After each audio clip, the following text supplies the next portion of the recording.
Welcome to the Medical Staff Voice Live. I'm Dr. Stan Frosweig, Chief Medical Officer at Community Memorial Health System. And I'm joined today by Dr. Sohrab Pahlvan, Orthopedic Spine Specialist. Welcome, Dr. Pahlavan. Thank you, Dr. Stan. Thank you for having me. Oh, you're sure welcome. It's good to have you here. People need to know about you. Pleasure is mostly mine. This is a great opportunity for our medical staff and community to learn more about you and your practice. And in doing so, we have a few questions to ask that will enlighten us and give us better insight into your specialty and what it is that you do. But first, I'd like to understand, where are you from and where did you get your training and what brought you to Ventura? So I was born in Iran, but it was right around the time of the revolution there. So my parents, they packed up and were heading out, and we ended up in Sweden, which used to take a lot of, even now, takes a lot of political refugees, and we ended up there. So I grew up there from age 1 until I was 16, when my dad finally gave up on the weather and needed to come to California. So we moved to the Bay Area, went to high school there, and then I went to college down in UC San Diego, and I liked it so much that I took a sabbatical year and came back for medical school, and then clawed my way slowly up the coast to UC Irvine for residency, a little pit stop in the University of Miami for spine fellowship at the combined neurosurgery and orthopedic surgery spine program, and then up here to Ventura. So we're slowly inched my way up to the central coast, I guess you could call it. And we get to keep you here, right? That's right. I love hearing that. Well, good. Tell me a little bit more about your specialty, your subspecialty, what you do, and some exciting things I've heard about robotic spine surgery. No, that's right. So my elective practice is pretty much exclusively spinal surgery. Spine care, I like to call it, although my main focus is on the surgical treatment of spinal conditions. But as we all know, the majority of those are treated non-operatively. So I do see quite a lot of patients, the vast minority of which actually need to have surgery. And then in terms of how our procedures have evolved over the years, most recently we've had the opportunity here, especially at Community Memorial, to make use of a spinal robotic platform that allows us both improved accuracy, efficiency, and allows us to up our complexity level also with less invasive options as well. So it's been very exciting developing this program and making it flourish and be successful.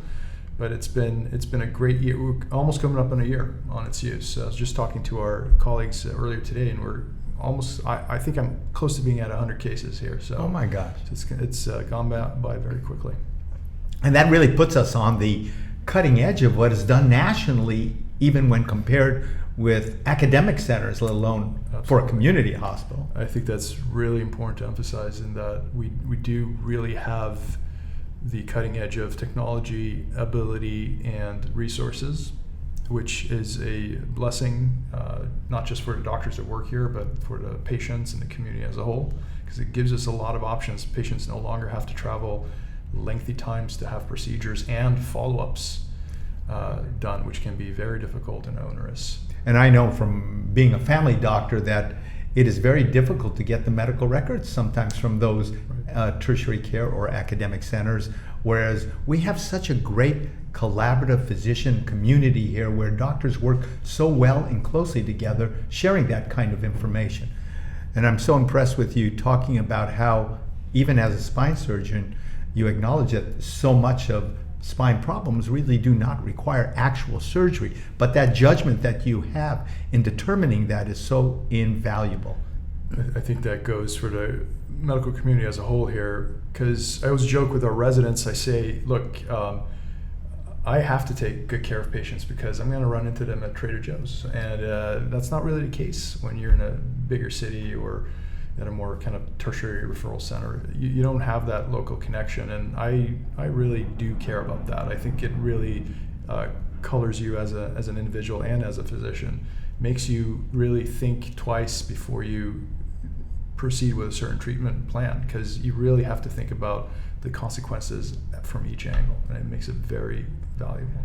And you mentioned something that I think should be highlighted as well, and that is all of us know in the medical community that when you teach residents, and we have an orthopedic residency program here, when you teach residents, it requires you to be up at a higher level in order to do that. That's a great point.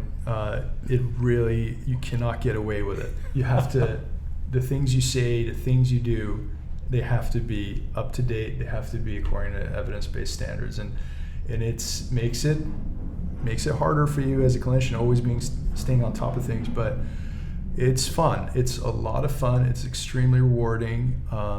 It really makes your quality of work life much better, and I'm sure you can attest to that yourself. Absolutely, thank you. What ages do you treat, Matt? So I am actually trained mainly in adult spinal degenerative disease, but I did also do a pediatric fellowship at Miami Children's. So I'm trained in pediatric spinal surgery and its conditions. I don't really do a lot of pediatric surgeries, mostly because that's usually best handled at a facility that's dedicated to that. But I do see a lot of patients. Again, the vast majority of these conditions are non-operative, even scoliosis and things like that. So we treat them with bracing and what might be needed. And so I do see pediatric patients as well, all the way to however old you want to get. And so that's really valuable to know, because so often we're looking for a resource, because there are not many people like you trained in spine issues of children locally. We have to send them far away. So that's hot news. So I appreciate that. I mean, there are certain spinal conditions that are extremely complex and just cannot be handled at every facility. They might require certain ICU capabilities or equipment capabilities. Those cases are luckily few and far between, but I'm always able to evaluate and manage these things. And I feel like when you come to spine specialists like myself, even if we cannot do the procedure that they need or the final kind of treatment, we are able to triage it better just to improve and optimize the outcomes for the patient. So I think that's important to realize that we may not necessarily be the person to do the treatment that's necessary, but we will know how to get the patient where they need to go. Very glad to hear that. I know my colleagues will be pleased to hear that as well. Where is your practice actually located? So I run around a lot. I'm mainly in Ventura, whereas I prefer to be, because it's very close to my home, obviously. But I also go to Camarillo, where I have a clinic, and once a week I'm actually out in Simi Valley. Oh my gosh. So it's quite a lot of driving. They've got you working all over Ventura County. Yeah, it's by choice. I want to be busy. I want to try to be a resource for my group and for the patients in our community, and so I'm happy to do it. Oh, that sounds wonderful. I should mention also I do the residency clinic with the residents at here in Ventura as well. So that's a lot. So they got you split up all over the place. That's all wonderful. over. Still, that just makes you a better physician. Thank you. So we know what you do professionally. Do you have any outside interests, hobbies? Like, are you a deep sea free diver or something like that? Nothing too exciting, but I do love playing music. I played a guitar. I've done that for decades. I used to also be into music production, so don't have as much time for that now, but I've started actually sketching out a little home studio. Gotta get some equipment set up for that. Now that my kids are getting a little bit older and into music, I want to try to get them into that and make them interested. So music is a big portion. Obviously, food is a big thing.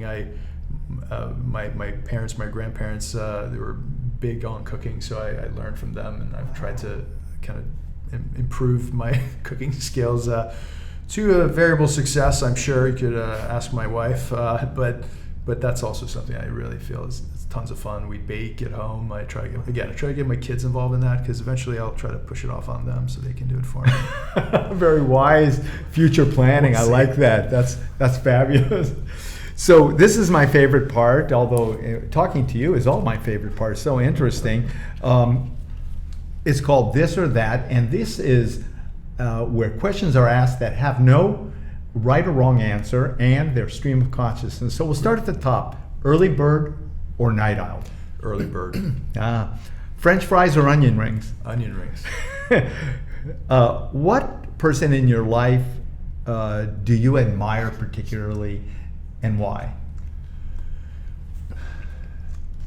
Oh man, you're gonna have to make me say one person. You can pick more than one, but one for certain. I will say my wife, because she keeps up with me, helps me with my life. She listens to my complaining, takes care of our kids, and generally has a very upbeat attitude that I wish I could match. So I'll say Well, you come by that attitude honestly, you know. I try to copy her. I'm more of a grouchy person.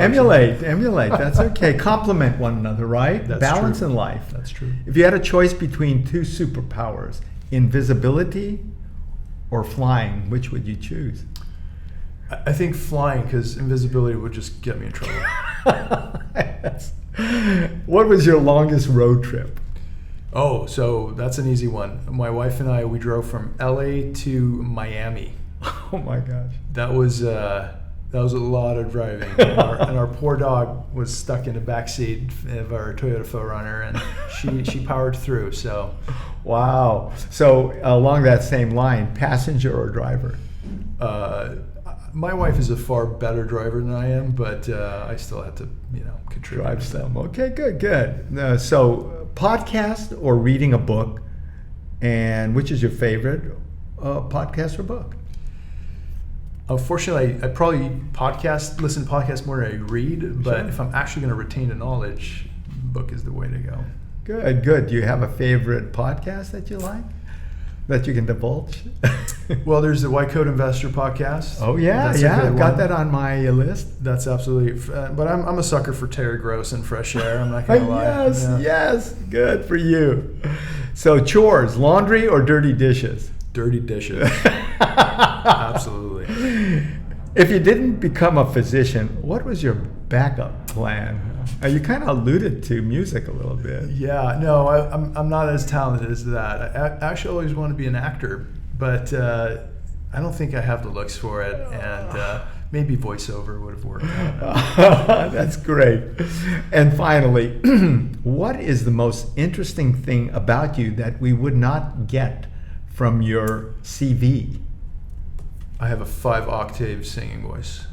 Wow, But that's a great... It's not a good octave singing voice. Just because you can hit Still? the frequencies doesn't mean it's good. Well, It's that- a running joke we have in the OR. I haven't actually measured out the octave, supposedly. Okay. We'll measure that one day. Sure. Oh, very good.